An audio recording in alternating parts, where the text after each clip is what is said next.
हमारे पास video number 16 है और इस वीडियो में हम डिस्कस कर रहे हैं कि सेज 50 अकाउंटिंग यूएस एडिशन 2020 में आप वेंडर की डिफ़ॉल्ट इंफॉर्मेशन कैसे एंटर करेंगे।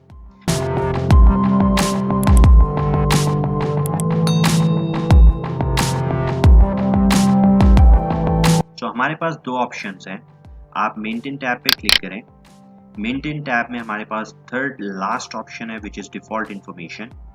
डिफ़ॉल्ट इंफॉर्मेशन में हमारे पास सेकंड ऑप्शन है विच इज़ वेंडर्स। तो आप इसको क्लिक करोगे तो हमारे पास ये वेंडर की डिफ़ॉल्ट इंफॉर्मेशन वाली विंडो जो है ये ओपन हो जाएगी, जिसमें आप डिफ़ॉल्ट इंफॉर्मेशन एंटर कर सकते हो। Default payment terms and condition आप एंटर कर सकते हो। अकाउंट एजिंग है, कस्टम फील्ड्स जो आप डिफ़ॉल्ट एंटर करना चाहते हो वो आप यहाँ पे ऐड कर सकते हो। डिफ़ॉल्ट पेमेंट मेथड्स जो है वो भी आप ऐड कर सकते हो। तो ये हमारे पास पहली ऑप्शन है जो आपको मेंटेन टैब में मिलेगा। सेकंड जो हमारे पास ऑप्शन है कि जिसमें आप डिफ़ॉल्ट वेंडर इंफॉर्मेशन एंटर कर सकते हो, तो यहाँ पे हमारे पास ऑप्शन टैब आ रही है। ऑप्शन टैब में हमारे पास लास्ट में डिफ़ॉल्ट इंफॉर्मेशन है और डिफ़ॉल्ट इंफॉर्मेशन में हमारे पास सेकंड ऑप्शन है विच इज़ वेंडर्स।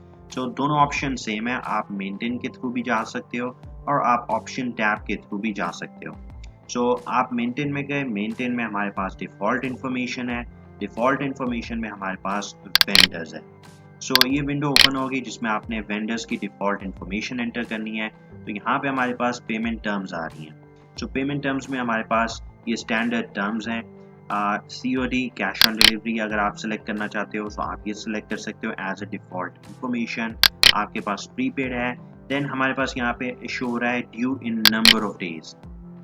तो जैसे ही आप इस ऑप्शन को क्लिक करेंगे तो हमारे पास यहाँ पे डिफरेंट टर्म्स एंड कंडीशन, अगर आप कोई डिस्काउंट वगैरह दे रहे हो तो आप यहाँ पे वो तमाम इंफॉर्मेशन एंटर कर सकते हो जो कि आपकी वेंडर की डिफ़ॉल्ट इंफॉर्मेशन होगी। सो फॉर एग्जांपल कि due in number of days कि हमारा नेट ड्यू जो है हमने विद इन 30 डेज पे करना है, बट इफ़ वी पे विद इन 10 डेज, अगर हम 10 दिन के अंदर पे करते हैं तो वो हमें 2% डिस्काउंट दे रहा है। सो आप यहाँ पे देखिए हमारे पास एक डिफ़ॉल्ट डिस्काउंट इंफॉर्मेशन है। ये हमारे पास डिफ़ॉल्ट पेमेंट टर्म्स की इंफॉर्मेशन हमने सेटअप कर ली यहाँ पर।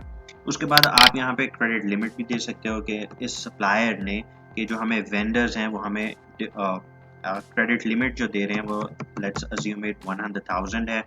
उसके बाद आप डिफ़ॉल्ट एक्सपेंस अकाउंट आप एंटर कर सकते हो। ये अफेक्ट करेगा जब आप वेंडर मास्टर रिकॉर्ड बना रहे होगे, दैट टाइम ये अकाउंट ऑटोमेटिकली आ जाएगा। व्हाई? बिकॉज हमने उसको ऑलरेडी डिफ़ॉल्ट इंफॉर्मेशन सेट कर दी है। सो यहाँ पे expense account 501 which is purchases, और सेम आपने यहाँ पे डिस्काउंट GL अकाउंट से परचेज डिस्काउंट, तो आप वो आपने एंटर करना है अकाउंट, सो दैट इज़ 503। इसी तरह हमारे पास नेक्स्ट टैब है which is account ageing. So account ageing में लाइक एज एनालिसिस करना है।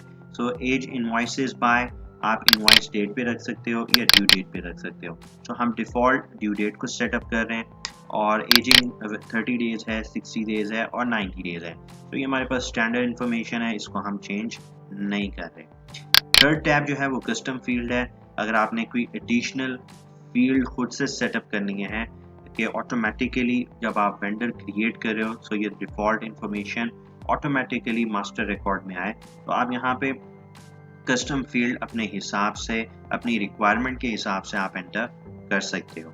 देन वी हैव पे मेथड। पे मेथड आप कैश के थ्रू पे कर रहे हो, चेक के थ्रू पे कर रहे हो, ऑनलाइन ट्रांसफ़र है। सो ये तमाम हमारे पास डिफ़ॉल्ट पेमेंट मेथड्स जो हैं वो हम यहाँ पे एंटर कर सकते हैं। सो ये हमारे पास वेंडर्स की डिफ़ॉल्ट इंफॉर्मेशन थी जो आप एक दफ़ा यहाँ पे एंटर करोगे सो ऑटोमेटिकली ये तमाम डिफ़ॉल्ट इंफॉर्मेशन जब भी आप वेंडर मास्टर डेटा क्रिएट करोगे या अगर आप कोई इनवॉइस परचेज ऑर्डर क्रिएट करोगे सो ये ऑटोमेटिकली वहाँ पर शो होंगी।